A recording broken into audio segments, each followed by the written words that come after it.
Let's have our Sunday school, and we thank you for everyone na nandito and also to the prayer that you have given for us who would be standing here today, including the preacher on morning and then this afternoon.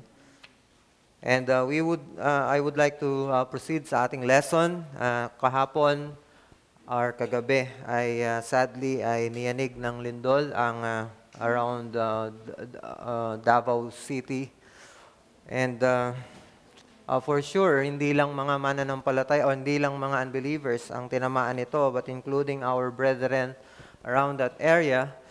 And during this time, maybe some of them are thinking and having this thought that God is angry with the people there, including them, if they are being caught up in a particular sin, maybe.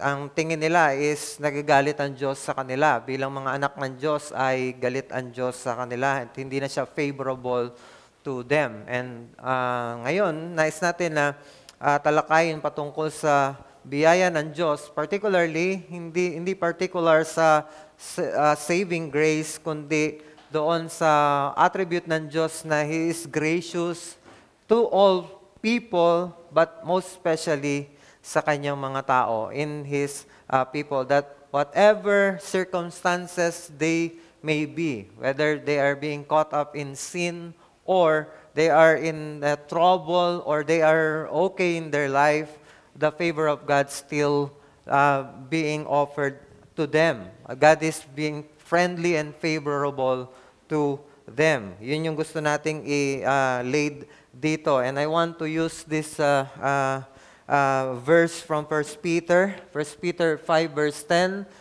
Peter said, "And after you have suffered a little while, the God of all grace, who has called you to His eternal glory in Christ, will Himself restore, confirm, strengthen, and establish you." Ang context nito is sinusulatan ni Pablo yung mga mananampalataya that being scattered throughout Asia Minor, and they are experiencing these severe trials sa kanilang mga buhay. And Peter in this letter wants to encourage them.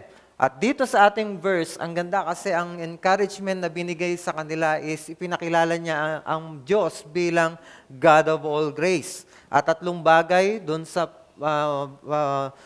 word na yon na God of all grace, tatlong bagay ang pinapakita ni Pablo doon. Una, that God is gracious in Himself. He is the all-gracious God. Ito yung pinapakita, isa. And then number two, He is the source and author of all grace. Whatever grace that you would see in this world, it comes from God. Because He is the fountain of all the graces. And then,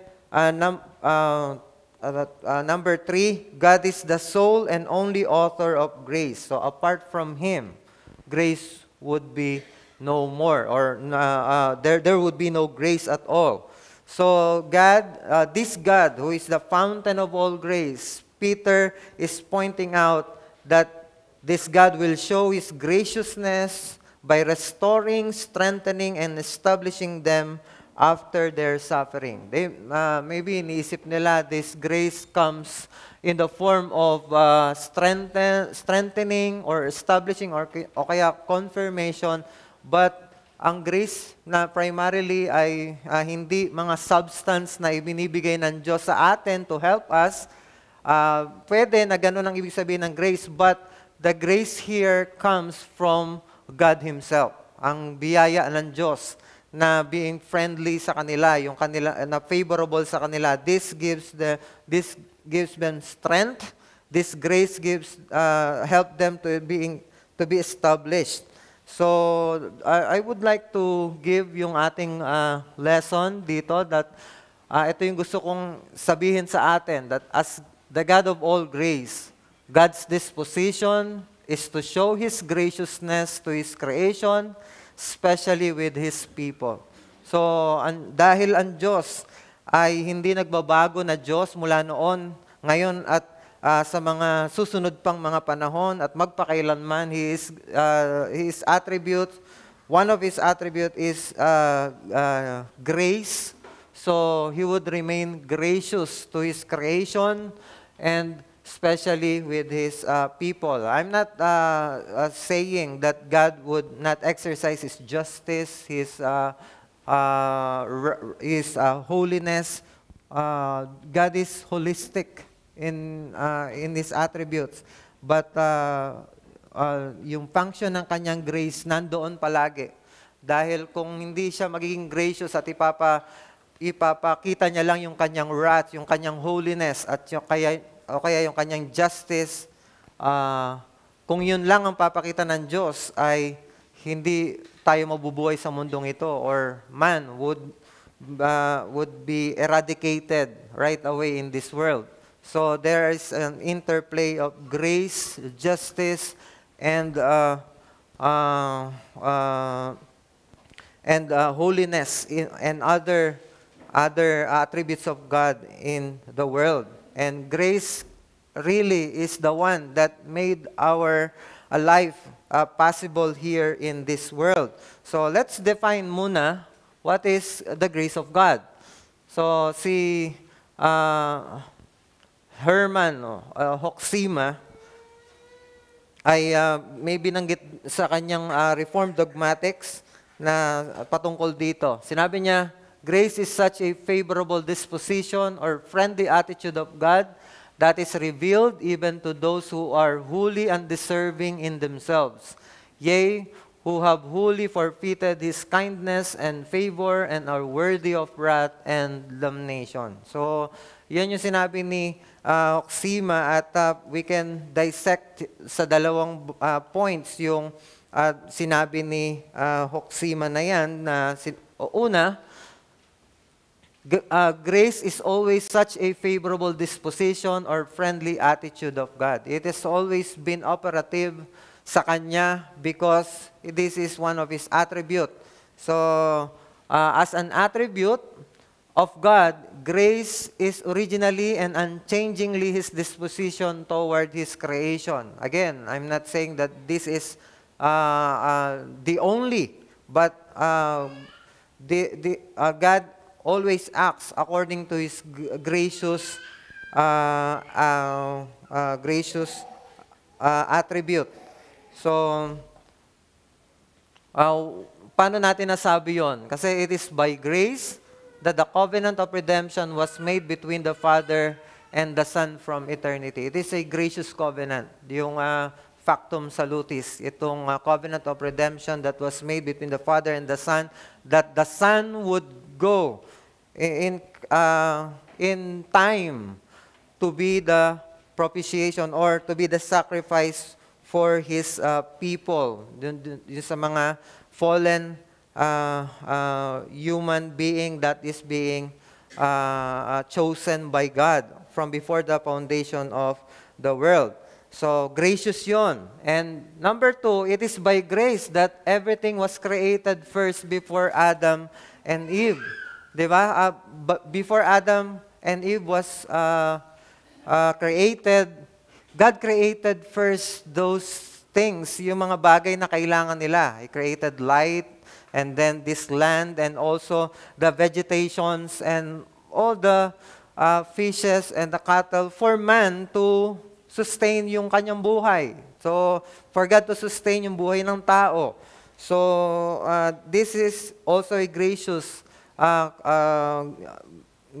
provision. And also, siyempre, yung creation ng man. God created man not only to be yung parang utility para sa Kanya, kundi God wanted to have fellowship with man. God wanted to create an entity that would enjoy yung Kanyang glory. Ma-enjoy yung Kanyang presence. Kaya nga ang tingin ng marami sa Eden is like a tabernacle, like a temple wherein God may dwell with man. It has always been the purpose of God that God would dwell with man. And that is an enjoyable experience. Not like yung typical na tingin natin ngayon na parang natatakot tayo sa Diyos at gusto nating umuwiwas sa Kanya, it is because of our sin. But apart from sin, kung wala tayong kasalanan, we would enjoy perfectly itong beautiful, holy God, itong Diyos na ito. And the creation of man is a gracious creation. And also, even the giving of the provision in the garden, prohibition in the garden was a picture of the graciousness of God. Akala ng maraming tao, ang Diyos, ngayon, ang Diyos dahil nagbigay ng utos kay Adam and Eve, ay galit ang Diyos at saka parang pulis ang Diyos at ang gusto lang ng Diyos is restraint, i-restrict ang tao sa bagay na gusto niya. But tingnan natin yung pagbibigay ng Diyos ng kanyang prohibition kay Adam and Eve. Sinabi ng Panginoon kay Adam, of all the trees. Sinabi niya, of all the trees in this garden, you may eat. So, nandun yung gracious provision. And then, this is the prohibition. But of the fruit of the tree, of the knowledge of good and evil, you shall not eat. Anong pinapakita doon? This is an abundant provision versus just one prohibition. Na parang sinasabi ng Panginoon, gusto ko lang na sundin mo ako at gusto ko na sumunod ka sa akin in light of those provisions that I have given you. In light of my graciousness, you obey me.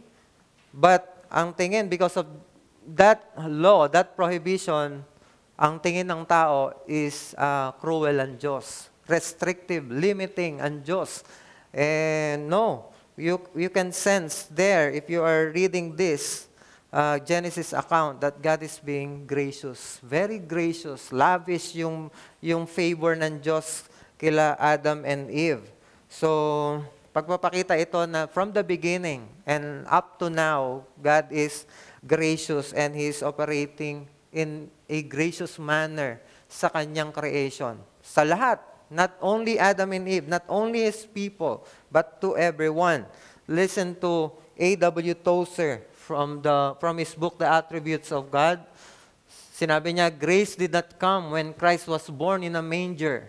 It did not come when Christ was baptized or anointed of the Spirit. It did not come when He died on the cross. It did not come when He rose from the dead. It did not come when He went to the Father's right hand. Grace came from the ancient beginnings through Jesus Christ, the eternal Son, and was manifest on the cross of Calvary in fiery blood and tears and sweat and death. But it has always been operative from the beginning. If God had not operated in grace, He would have swept the human race away. He would have crushed Adam and Eve under His heel in lawful judgment, for they had it coming. So sinasabi doon na while, yes, grace came through Jesus Christ, di ba? Law came with Moses, but grace comes with Jesus Christ. That is true, but in a sense that Christ, because He is the eternal God, eternal, and then He has no beginning, He was there from the very beginning. Talagang biyaya ng Diyos is being operative kahit na hindi pa man namamatay si Jesucristo. Pinakita lang how gracious God is on the Calvary. But from the beginning, God is gracious because of the person of the Lord Jesus Christ. So ang pagpapakita lang doon is yung ang biyaya ng Diyos ay nandoon na from the beginning. So, ito na yung disposition ng Diyos sa kanyang creation. And then, pangalawa, doon sa sinabi ni Hoxima, pangalawang pwede natin makita doon, God is highlighted by revealing it. Grace is highlighted by revealing it to those who are undeserving. So, yes, ang biyaya ng Diyos, it is a favorable and friendly disposition of God to His creation, but it is being highlighted. Yung grace ng Diyos mas na-highlight kasi ipinakita at ibinigay, inoffer itong biyaya ng Diyos sa mga undeserving na mga creatures niya. So, God's grace is based on God's disposition, and it's amazing that God determined to give it to rebels. No? Ang biyaya ng Diyos ay hindi ito nakadepende sa magagawa natin, na parang ito'y bayad sa ating sa bayad doon sa ating nagawa. But ang katotohanan, we cannot earn it. We cannot do something for it. At kung tayo man ay babayaran, hindi grace ang tawag doon. Ang tawag doon ay wages. Ang tawag doon ay merit. But we cannot earn merit from God because of our sin.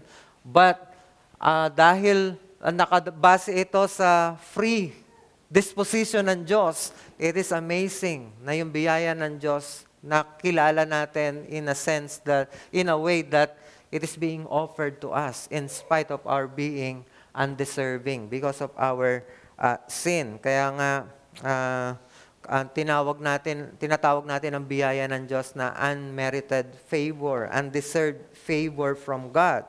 So, divine grace is free and sovereign and depends solely on God Himself. Ito yung katotohanan. Free ito. Pwedeng ibigay ng Diyos kung kanino niya gustuhin. Nakadepende ito sa kanyang sarili mismo, hindi nakadepende sa mga recipient.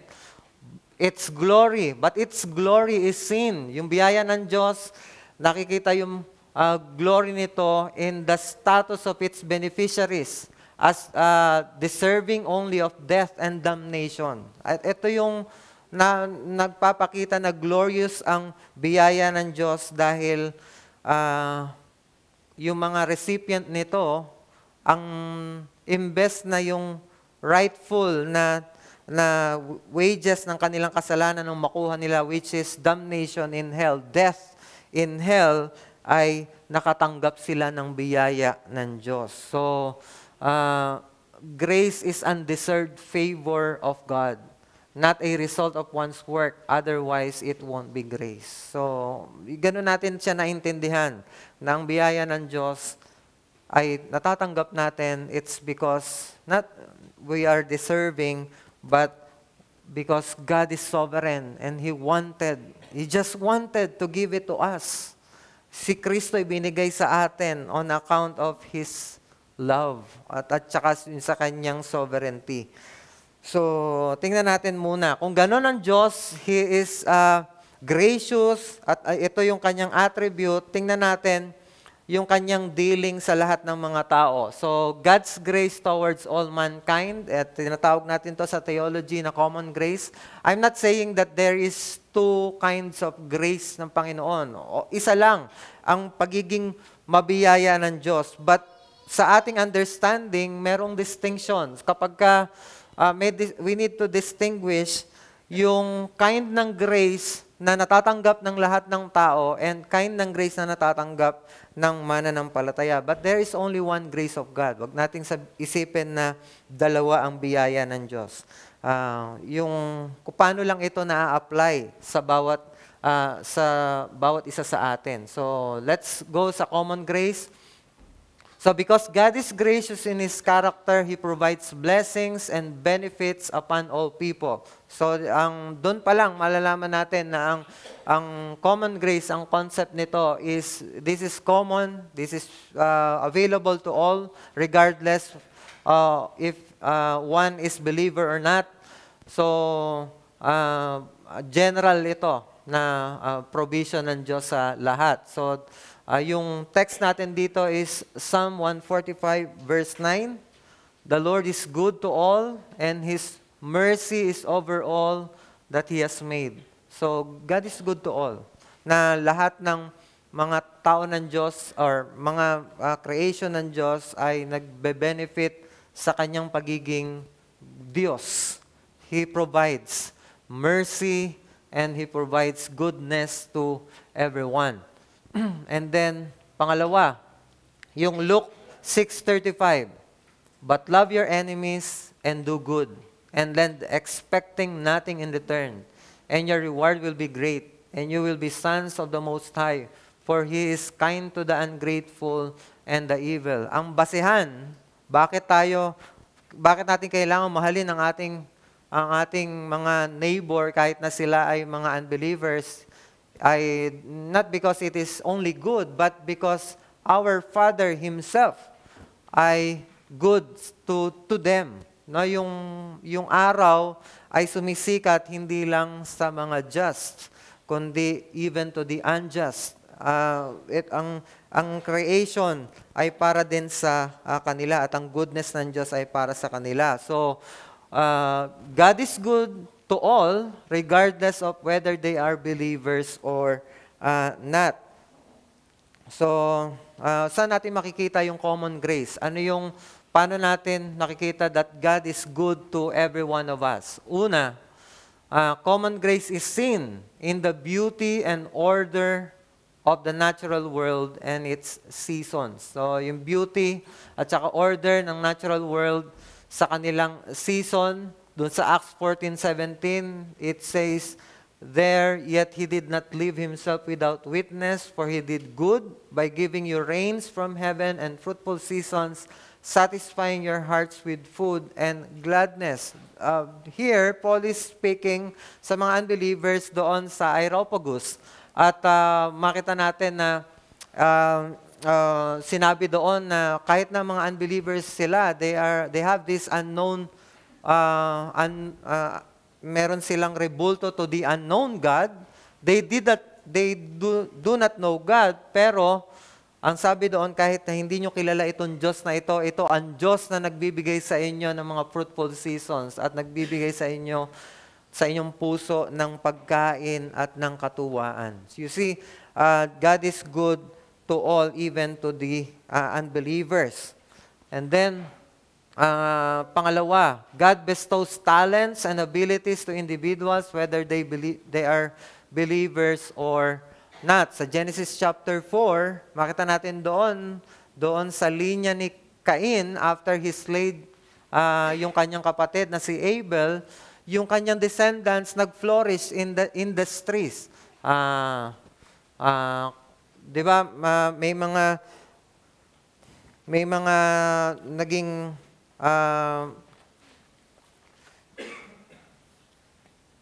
di ba, may mga figure doon na lumabas, mga anak niya, si Jabal, siya yung nasa livestock industry, and then si Jubal, he became the father of the musicians, at saka si Tubal-Cain ay siya yung naging blacksmith doon.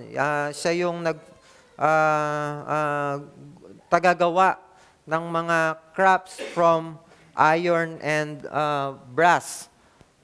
So, makikita doon na even yung line ni Cain na si Cain nagkasala, but his line progresses in this world. Because God is gracious. Nagbibigay siya ng mga talents at abilities sa kanila. So number 3, God has given all mankind conscience that acts as a moral compass, giving a sense of right and wrong. Dito, lahat tayo meron nito. Meron tayong conscience. Even though ang conscience natin, hindi siya Diyos at hindi siya accurate all the time, but meron tayong meron tayong nagtitrigger. May sense sa atin na parang alam natin kung isang bagay mali or tama. May nag-a-accuse sa atin whenever we are doing something wrong. Doon yung sinabi ni Pablo sa Romans chapter 1 or chapter 2, verse 15. Kung ang mga Gentiles daw na walang law sa kanila, but they do yung law, yung sinasabi ng batas ng Diyos, they show that the work of the law is written on their hearts, while their conscience also bears witness, and their conflicting thoughts accuse or even excuse them. So, merong operation ng conscience ang lahat ng mga tao. Ang problema lang is, in the long run, whenever this conscience are being suppressed, hindi mo pinapakinggan, magiging mahina na yung kanyang boses para sa atin, and we won't feel anymore yung guilt feeling whenever we are doing something wrong. Just like those serial killers or mga criminals na naging nasanay na. They have this experience on the first na experience nila ng ganong kasalanan. Talagang takot na takot sila, dirindiri sila marahil sa kanilang mga sarili. Pero dahil itinuloy at inulit-ulit nila yung kanilang conscience, it becomes seared and calloused. Kaya hindi na nila nararamdaman. But nonetheless, God has given us this impulse or this faculty na nagsasabi sa atin, something is wrong, something is good, and that is our conscience. And number 5, God is also the reason of man's conscience and technological advances. Bakit natin nakakaya na, bakit natin naintindihan yung renewable energy? Bakit natin naintindihan yung industry ng yung sasakyan? Dati wala namang mga vehicles na being moved by fuels. Paano natin naintindihan yon? It is because God is giving those people talents and abilities para sa kanila na i-employ ito sa industry. So, what are we saying here? Common grace provides believers an opportunity to live and progress among unbelievers. Life is being possible, made possible by God because of this common grace na meron tayo. Kasi kung hindi, magpapatayan na lang tayo lahat. Kasi even ang biyaya ng Diyos, makikita rin doon sa ating relationship, yung biyaya ng Diyos that our families na unbelievers, bakit sila nagmamahal sa atin? Bakit ang mga kaibigan natin, they respect us, na hindi tayo basta-basta na lang pinapatay? It is because of the restraining grace ng Diyos, which is part ng kanyang common grace. And then, number 2,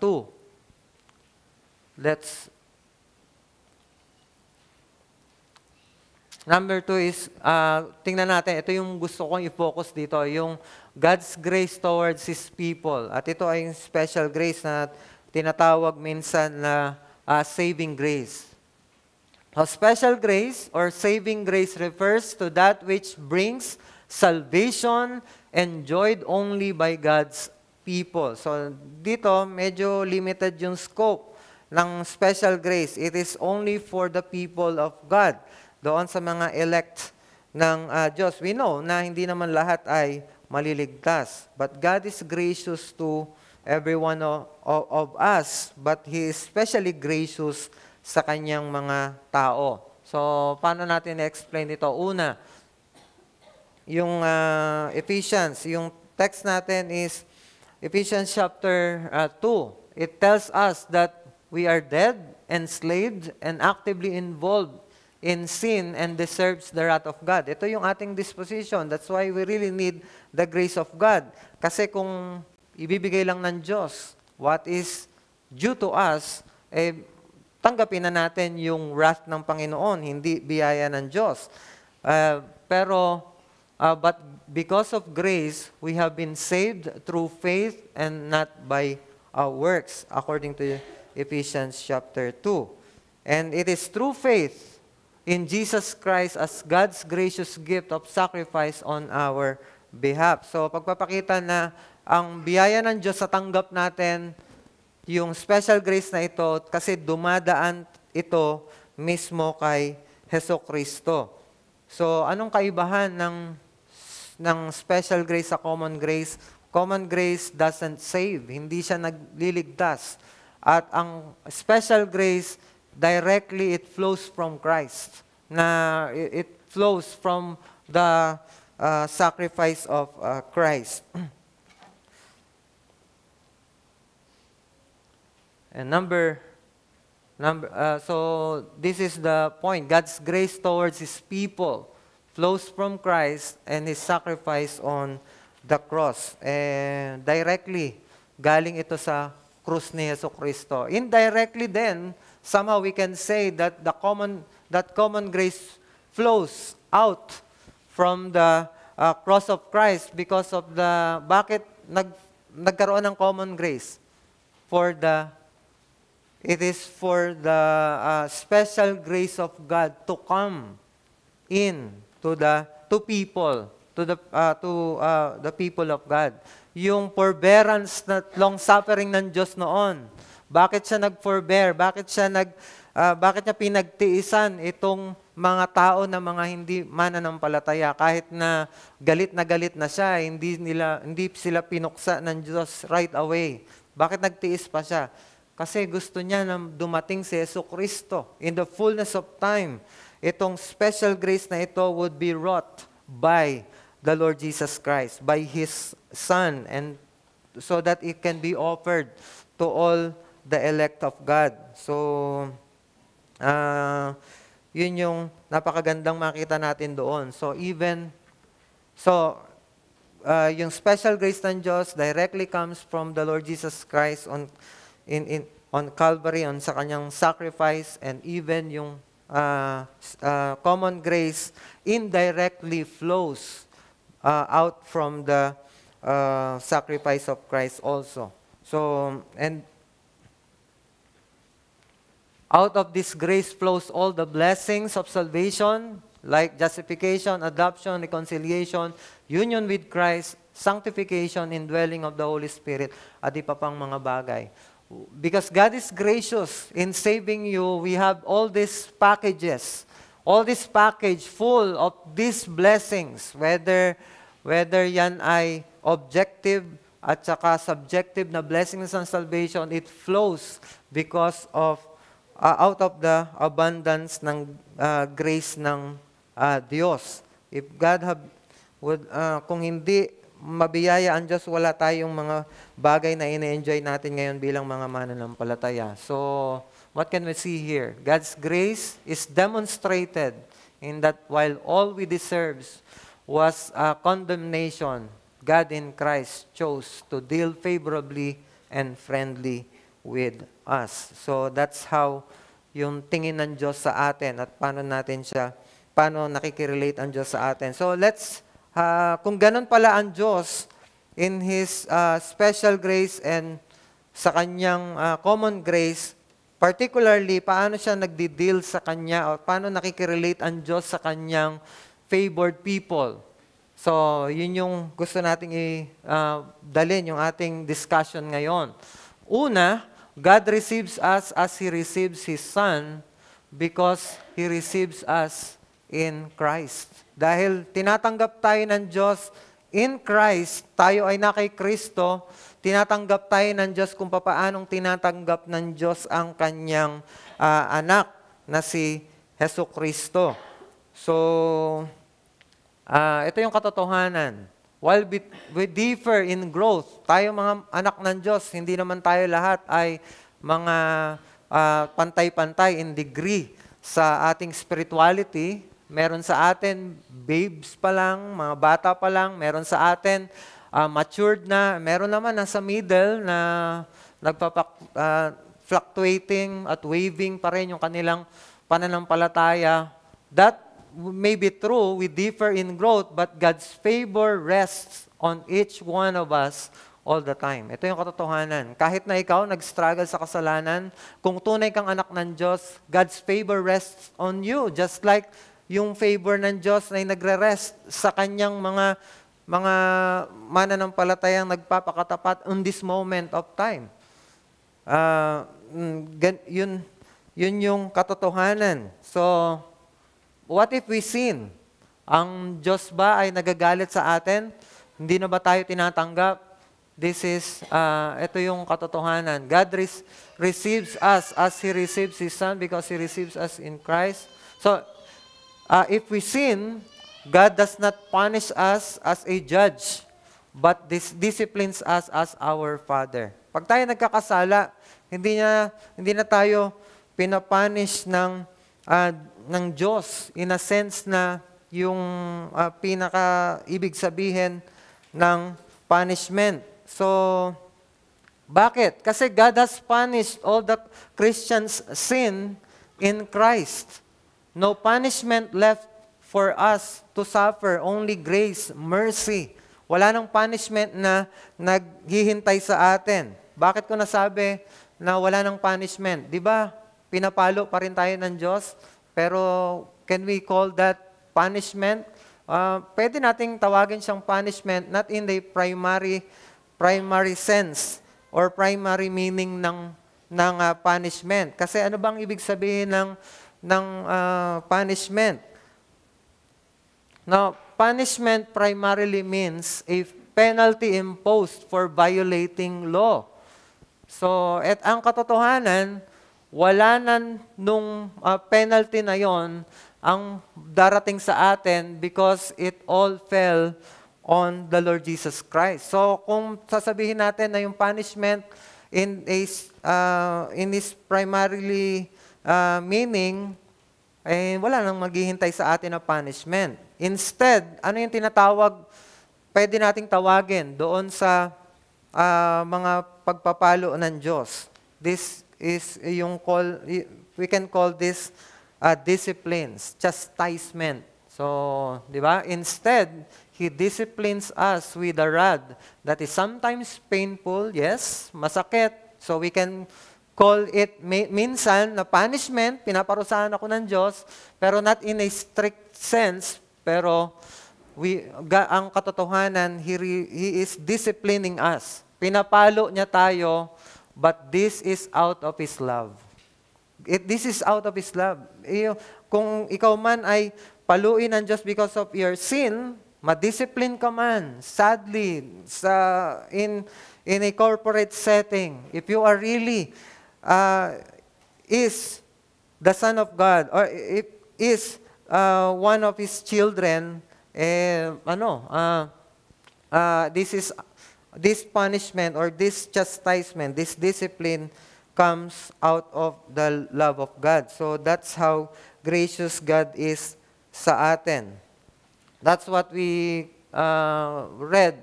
We can see sa Hebrews 12:6-7. Diba? For the Lord disciplines the one He loves and chastises every son whom He receives. It is for discipline that you have to endure. God is treating you as sons. For what son is there whom his father does not discipline? Diba? Ang isang muka ng pagmamahal ng Diyos bilang anak niya tayo at siya ay ama natin is yung pagdidisiplina ng Diyos. Kaya kung wala tayong nararamnasan na mga pagdidisiplina sa ating mga kasalanan, known sins na minsan tumatagal sa atin, we better check our status before God. Baka hindi tayo mga anak ng Diyos.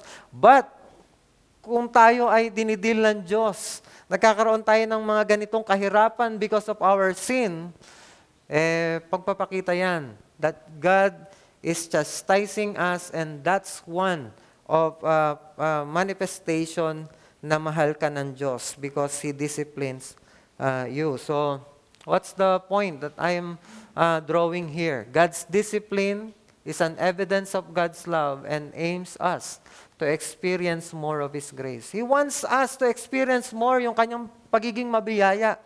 Kaya dinidisiplina niya tayo, pinipigilan niya tayo sa isang bagay na gusto nating gawin.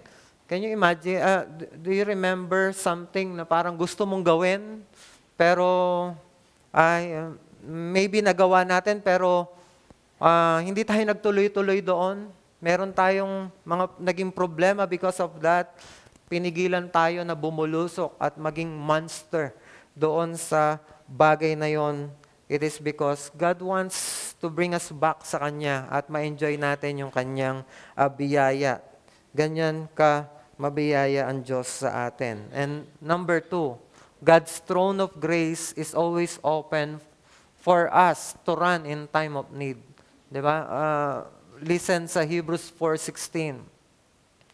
Let us then with confidence draw near to the throne of grace, that we may receive mercy and find grace to help in time of need. Laging open. Laging yung invitation to draw near sa throne of grace na ito, open sa atin. sa whenever we need it. So, tinawag itong throne of grace. So, dahil ito'y tinawag na throne of grace, so trono ito ng biyaya.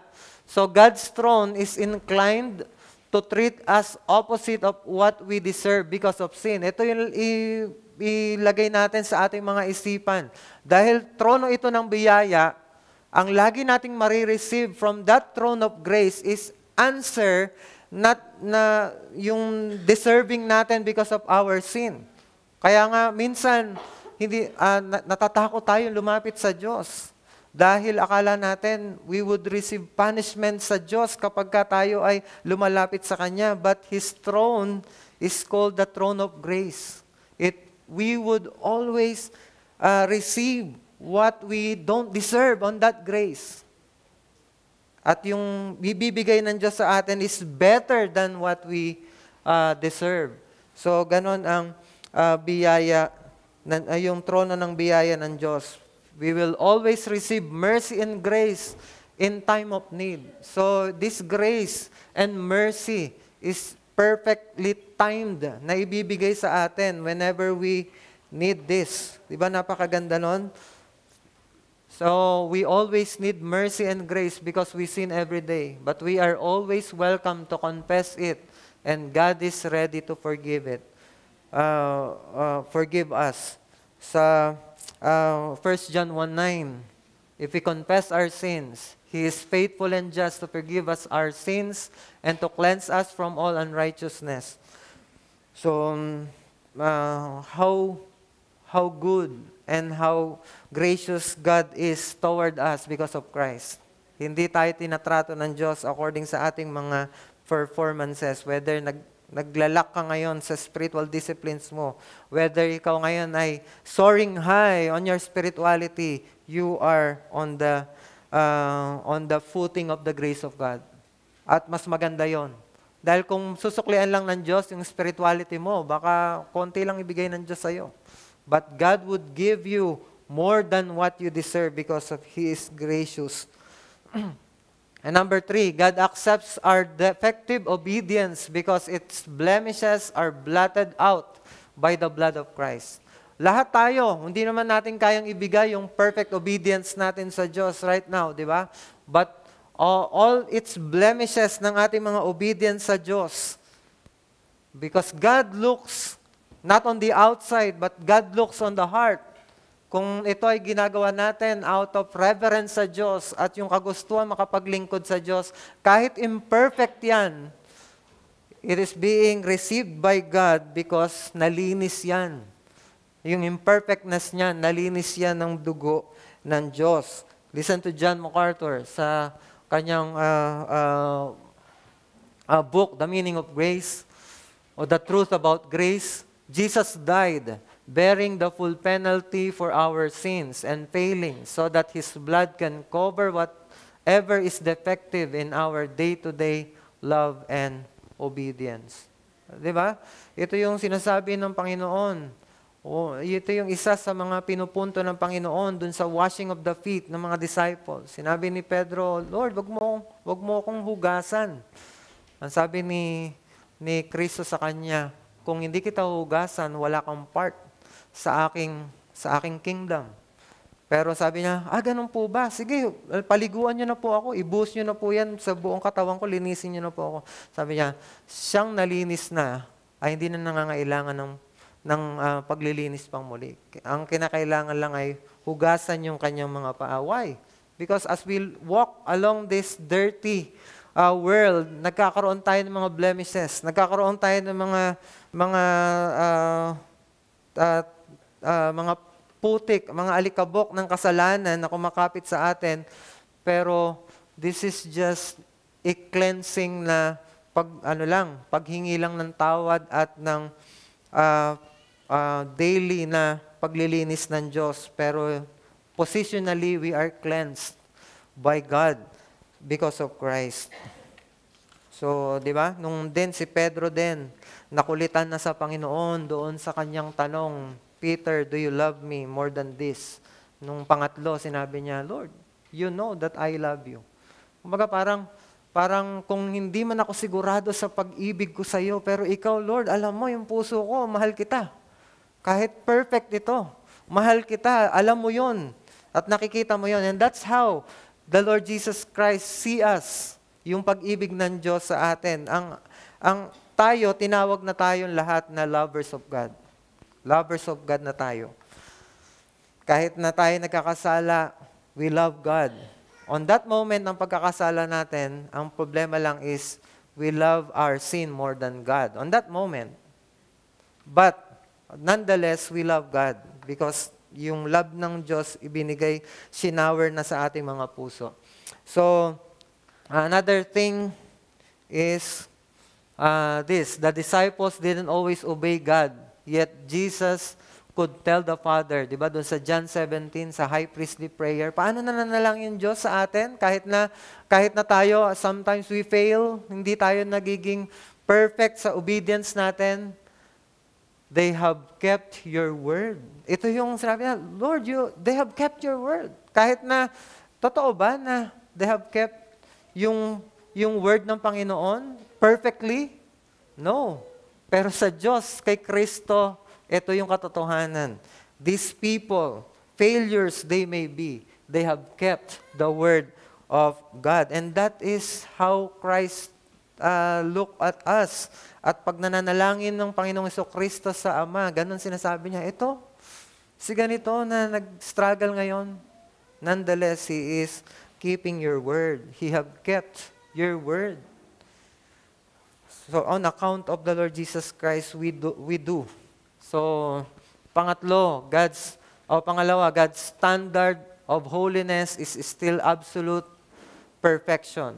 But He has graciously made provision for our inevitable failures. Nakip na ni Kristo yung absolute perfection na kailangan na standard ng Diyos. And God has made yung provision sa atin, para sa atin whenever we fail. Whenever we yung nagkakasala tayo sa Diyos, may provision doon. Provision ng confession of sin, provision ng going back to the throne of grace, whatever it is na restoration sa atin, it is being provided for us para sa pag-enjoy natin ng biyaya ng Diyos. So, Jesus' blood covered all of our past, present, and future sins. So, this is how God deals with us in His grace. Kung bigyan nyo na, tawagin nyo na ako dito na hyper grace, but this is the presentation of the Word of God. God wants us to be optimistic patungkol sa Kanya. Because ito naman talaga yung dealing ng Diyos sa atin. Huwag mong sukatin kung may lindol. Huwag mong sukatin ang favor ng Diyos kung may problema ka ngayon. Sukatin mo ito kung ano yung sinasabi ng salita ng Diyos, that whatever your circumstances may be, God is being friendly and favorable sa iyo. He is treating you as sons and daughters. So, tingnan natin, bakit ganon? Bakit mananatiling gracious ang Diyos sa atin at gusto ng Diyos na maging optimistic tayo sa Kanya na siya ay magiging gracious until the end? Because may goal ang gracious dealing ng Diyos. Bakit siya nagdi-deal sa atin graciously? So tingnan natin, ito yung goal. God's dealing with us graciously won't come to an end because it has an eschatological purpose. Meron tong purpose in the end. Ano yung purpose na yon? Doon sa Ephesians chapter 2, 6 and 7. Bakit tayo niligtas ng Diyos out of our misery na tayo patay, tayo ay lugmok sa kasalanan? He has raised us, sinabi doon, and has raised us up with Him and seated us with Him in the heavenly places in Christ Jesus. Bakit? So that in the coming ages, He might show the immeasurable riches of His grace in kindness toward us in Christ Jesus. Ito pala yung purpose niya. Bakit kahit sa ating mga pagkakasala, He wants us to draw sa Kanyang throne of grace. He wants us to confess our sins at just like a father welcoming a wayward child, ay tumatakbo pa ang Diyos pabalik doon sa bumabalik niyang anak at yayakapin tayo ng mahigpit. It is because God wants to display yung kanyang grace dahil it would add doon sa purpose niya to display the glorious grace na pinapakita niya sa atin. So, God saved us that we might enjoy and display His glory. Bakit ka niligtas? Para ma-enjoy natin yung kanyang kaluwalhatian. At ganun din, ma-display yung kaluwalhatian. But how can we display yung kaluwalhatian ng Diyos? By displaying how gracious God is. Diba? God's goodness to us, despite our failures and imperfections, are adding up to His future glorification. Yung pagpapatawad niya sa'yo, at pati yung pagpapakita natin sa isa't isa ng pagpapatawad na we are being gracious to the failures of others, yung gospel reconciliation that we offer to each and every one of us, it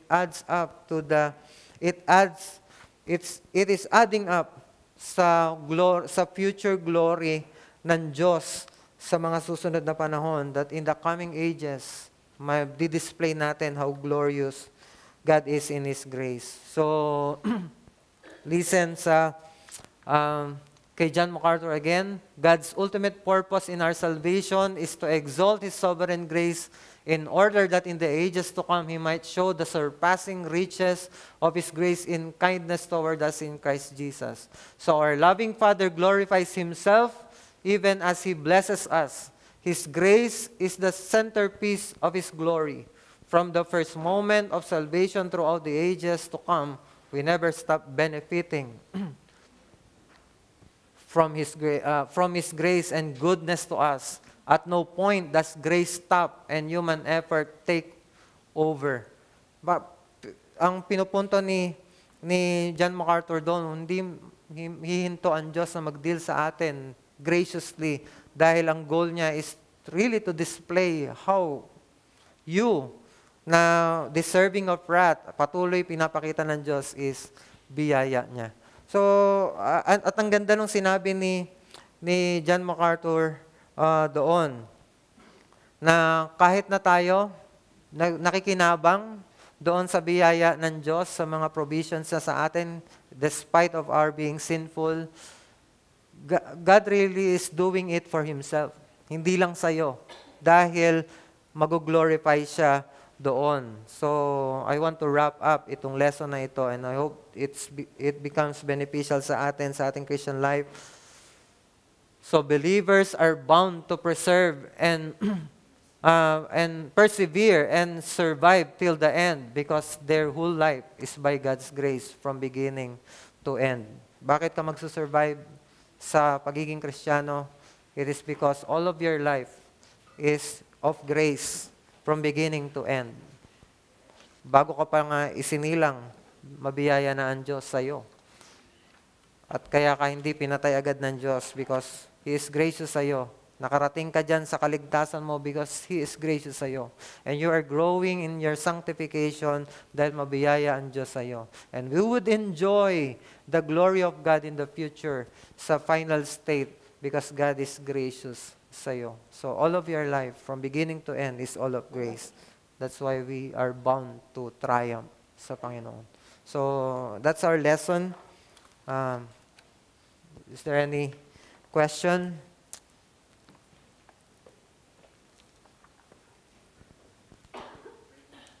Let's pray. Lord, we are grateful for the lesson that we had. Salamat po sa pagiging gracious ninyo. Help us to be optimistic on this matter sa inyo. Not in a sense na ilalayo na namin yung good works namin dahil you are gracious, but we would be very optimistic in you, in coming to you whenever we need grace. At salamat dahil laging open ito sa amin. Your mercies indeed is ever flowing from beginning up to the end. Kaya prayin ka at samahan mo kami in applying this truth at patuloy mo kaming gawing tao na kung saan magdi-display ng inyong kaluwalhatian by displaying yung how gracious you are to us. Salamat po, dalangin namin to sa pangalan ni Jesus. Amen.